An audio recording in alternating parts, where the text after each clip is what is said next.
a medicina centrada na pessoa. É o que rege o médico de família. A ferramenta principal dele é a... E tem estudos e livros que a gente se debruça e usa as técnicas para colocar o doente ou a pessoa no centro do próprio cuidado. Mas na prática a teoria é outra, né? Sim, tem muito caminho aí no meio, com certeza. Você estabeleceu uma dicotomia muito fantástica, porque essa é a medicina baseada em pessoas. O que o Caio acabou de falar é medicina baseada em processo. Isso. Tentando estabelecer uma certa dicotomia, né? Eu acho assim, é perfeito medicina baseada em processo, medicina baseada em pessoa, mas eu vou para um ponto que nós temos nosso amigo Estado está aqui também. Olha o Estado chegando. Vermelho de raiva. Corroendo a gente. Você vê que a boca dele é grande, né? É grande e come. E ele ameaça São Jorge, filha da puta, né? Come, destrói os prédios e tal. É que é o seguinte... O Estado come Hipócrates. Olha, aqui ele comendo Hipócrates. A centralização do cuidado é um grande problema. Eu acho que esse é um dos principais problemas, entendeu? Porque você não sabe exatamente o que está na ponta. Então você não consegue fazer essa gestão de processo e essa gestão de pessoa de uma forma adequada. Quando você tenta fazer a mesma coisa para determinados grupos de pessoas, não tenha certeza que o teu resultado não vai ser satisfatório. A descentralização, a medicina aplicada na economia, ela tem que ser local.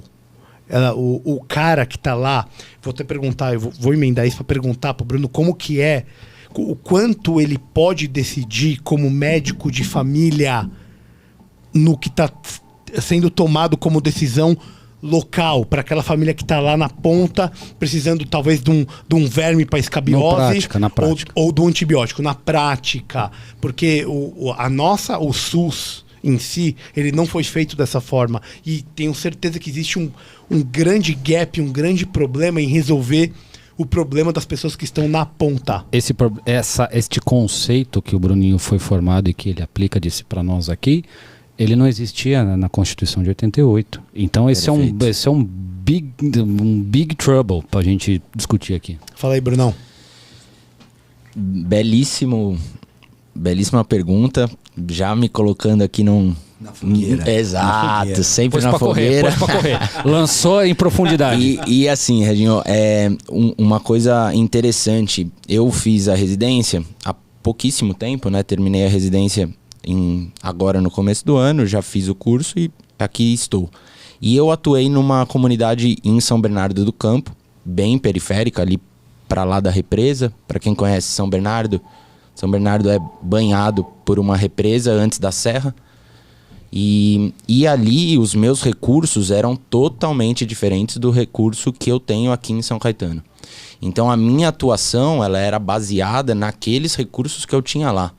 Então era uma medicina diferente, no sentido de quanto que eu poderia utilizar dos recursos que lá estavam, quanto que eu poderia encaminhar, o quanto que eu poderia pedir de exame. Mas não existe uma trava do Estado para você conseguir... A minha questão é essa, minha questão é o seguinte... O gestor. Exatamente, porque assim, você vai ter esse lugar em São Bernardo, que é próximo da represa, ele tem uma necessidade específica. Sim.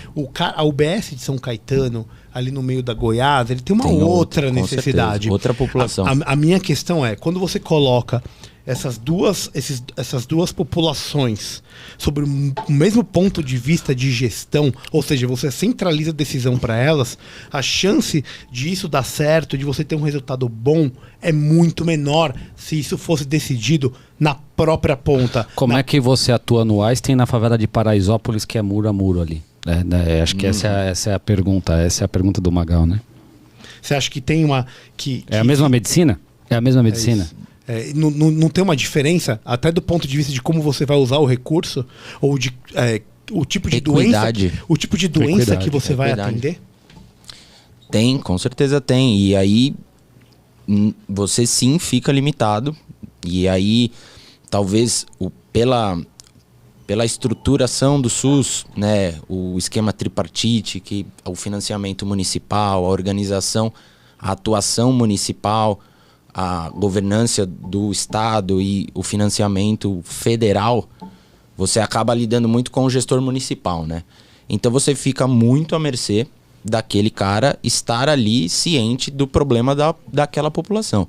Se é um cara distante, se é um cara que não tem contato, às vezes não é um médico, às vezes não é uma pessoa da saúde, é alguém indicado, é alguém que tá lá, aí sim você tá fudido, com o perdão da palavra. Mas se é alguém que tá ali, que tem recurso e que você tem o contato, você consegue, quando competente para estar ali, você consegue fazer bastante coisa. Eu vejo aí que entra muito o que a gente falou da preferência temporal, né? Porque você pega um gestor desse que tá ali naquela UBS, naquela região, naquela cidade, ele faz uma política pensando nos próximos 2, 3 anos, né? Ele pensando na próxima eleição, cara. Ele tá preocupado com isso. Então, ele não faz uma política de longo prazo do que seria melhor para aquela região e para aquela população, né? Então, ele tem uma alta preferência temporal, porque para ele o importante é pensar daqui a 3, 4 anos, quando ele pode ser reeleito ou não. E, na verdade, isso não necessariamente é o melhor para aquela população específica, entendeu? Eu vou te dar um exemplo que aconteceu comigo, né? Nessas minhas empreitadas em defesa do SUS, né? E de reformulação do SUS e tal. E eu quis entender como médico o que era uma PPP, né, uma parceria público-privada. Então eu fui estudar PPP no INSPER, fazer o curso e tal, entender e tal. Era um curso para gestor, você tinha que ter economia, tá bom. Quis o acaso que eu passasse e lá fui aprovado, prestei uma prova para ser aprovado, porque eu era médico, né? Então, maluco lá no meio, né? E aí eu tive a oportunidade de ouvir os caras falando lá e tal. Então eu vi como que faz a estruturação de PPP de iluminação, PPP de pedágio, né? Parceria público-privada, né? Como é que você constrói rodovia em Portugal e tal, não sei o que. Eu falei, caralho, velho, vamos fazer isso no SUS. Né? Vamos dar, né? Aí, vamos beleza. Resolver o SUS, né? Vamos resolver não, né? Não, mas assim, não, mas existe um problema, existe uma ferramenta que pode aperfeiçoar, né? E aí, beleza.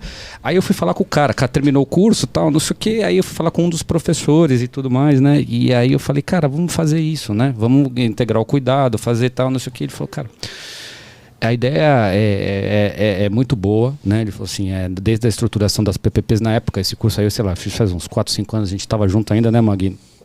Em outro projeto e tal, né? E aí ele falou assim, cara, a ideia é muito legal, mas sabe qual que é o problema? E aí é por isso que eu tô linkando. Ele falou assim, o problema é que é saúde. Saúde demora para dar resultado, não dá resultado numa iluminação, não dá resultado numa eleição. Iluminação, por exemplo, você pega um bairro pobre, você coloca luz, dá um puta resultado, diminui violência, na hora o cara ele faz a PPP porque ele tem 4 anos para poder diminuir a violência. Tá, puta, excelente. Saúde ninguém vai querer fazer, sabe por quê? Porque isso demora mais que um ciclo eleitoral para dar resultado, e mais que isso tem um fator político. Então, para você conseguir introduzir essa forma, você precisa de um patrocinador, você precisa de um winner, de um champion, para poder defender essa ideia. Se você conseguir resolver esse fator político que a ideia dure mais do que um ciclo eleitoral, é uma puta ideia. E faz 5 anos que nós estamos aí tentando resolver isso. Você me atentou para um fato aqui que eu até perguntaria. Lógico que a pergunta é longa, mas nesse sentido que você acabou de falar, você acha que a saúde pode ser objeto de uma ação do poder público, no sentido que está no escopo do que é público, né, de um dirigismo público, lidar com saúde, já que ela não atende ao ciclo eleitoral?